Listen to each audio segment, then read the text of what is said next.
Hashtag Trending would like to thank Meter for their support in bringing you this podcast.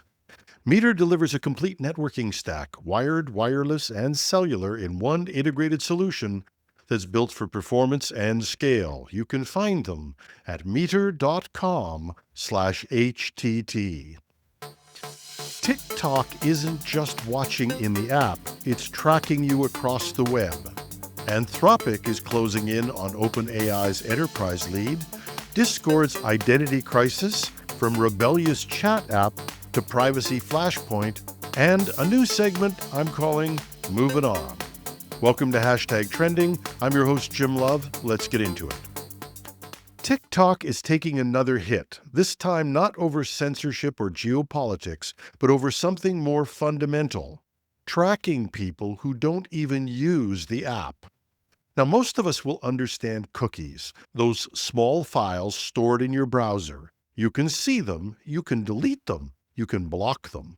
But that's not what's at the center of this story. Most of us understand cookies. We understand that they give away our privacy. They'll show us ads at sites when we arrive. But they're small files and they're stored in your browser. You can see them, you can delete them, you can even block them. But that's not what's at the center of this story. What's raising eyebrows are called tracking pixels, small code snippets embedded on websites that send data back to TikTok when pages load, even if you've never downloaded the app. Privacy researchers, including those at the Markup and Mozilla, have found TikTok's pixels on thousands of commercial and content sites. Now, to be clear, TikTok isn't alone. Meta uses pixels extensively, so do other advertising platforms. But this practice has largely flown under the radar until TikTok's ownership debates intensified. And here's the irony. The political push to change TikTok's ownership was framed as a way to protect people from surveillance. What it really did was shift the focus onto who might be doing the surveillance, not whether the surveillance model itself should exist. Condensing this into a short podcast story is tough. The pixel thing is technical and weird, and there's more under the hood here than most people realize. But we'll take a deeper dive in an upcoming weekend edition. Watch for it. Adoption rates for AI in the workplace are soaring. The share of companies paying for AI subscriptions jumped to 47% in January, up from 26% a year ago, according to Axios.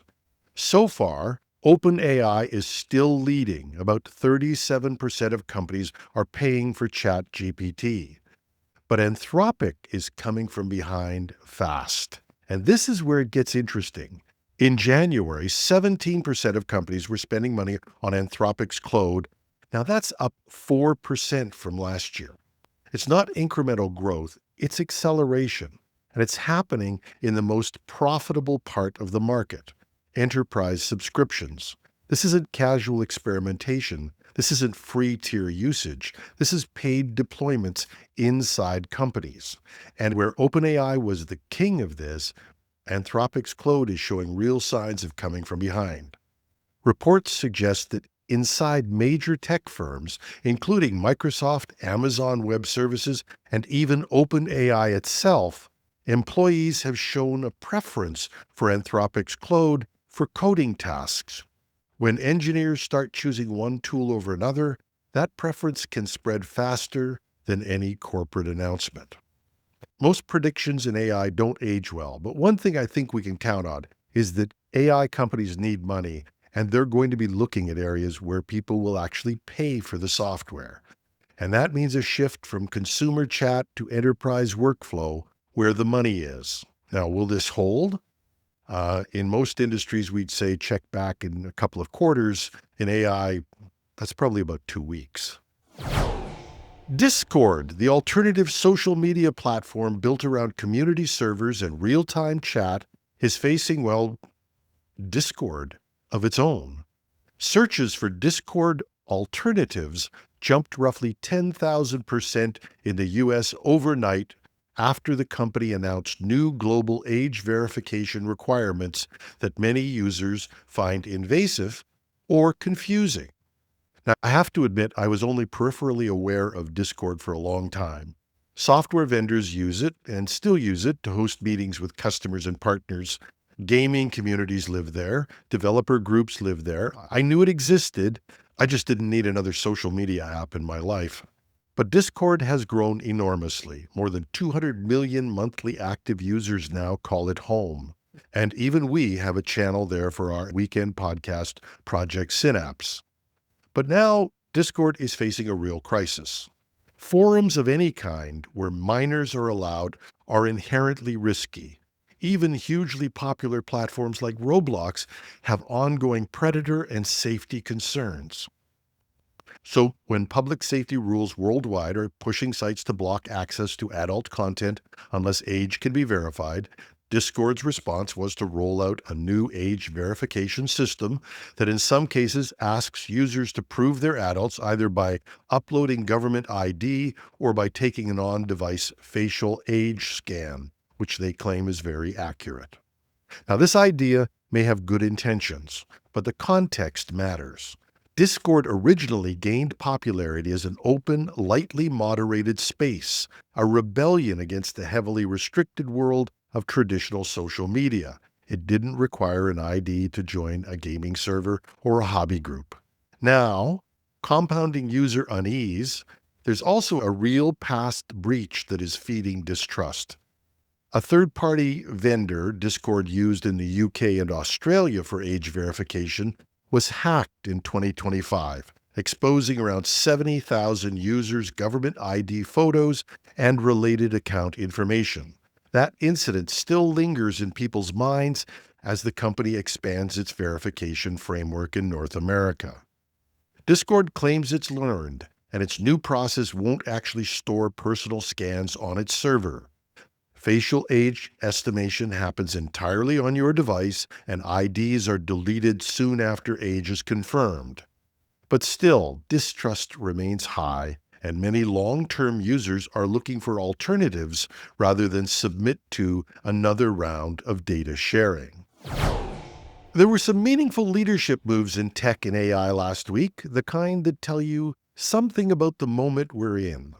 At Tesla, Elon Musk's company lost Raj Jagannathan, a 13-year veteran who most recently oversaw IT, AI infrastructure, and security. In 2025, he was also put in charge of North American sales and service after the previous sales chief was dismissed.